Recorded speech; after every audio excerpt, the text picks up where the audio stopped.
Hey, Abang Helmat tak faham dengan korang ni. Rumah dah cantik macam ni. So hari ni ada satu rumah dekat Kempas single story, 3 bilik 2 tandas, siap renovated. Okay, jom Abang Helmat tunjuk korang dulu. Okay, korang tengok kat sini, carport dia memang sangat-sangat luas. Rumah ni dalam progress renovation, dah 80 ke 90% tu dah nak siap. So kalau siap nanti, jangan baru nak PM saya Sini, masuk. This is your home. Ni rumah korang. Cantik tak? Lantai baru, kipas baru, balkoni cat baru. Luas ni, ruang tamu dia luas. Okay, rumah ni 3 bilik 2 tandas, 2 bilik kat depan, 1 bilik kat belakang. Okay, so ni master bedroom dia. Memang luas lah. So apa yang special dekat master bedroom ni adalah dia ada private toilet. Korang tengok kat sini. Tengok ni.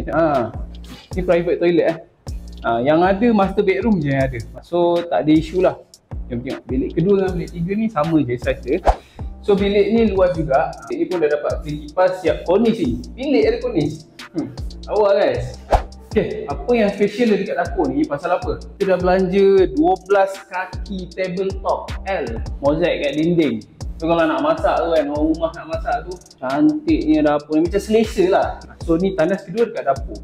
Ni senang lah, kalau tetamu ada tak payah nak masuk bilik, ada satu tandas dekat luar. Tandas pun dah siap epoxy Selesa lah, nampak moden. Nampak moden guys. Apa lagi korang nak? Rumah ni kalau dah siap, jangan baru nak berebut.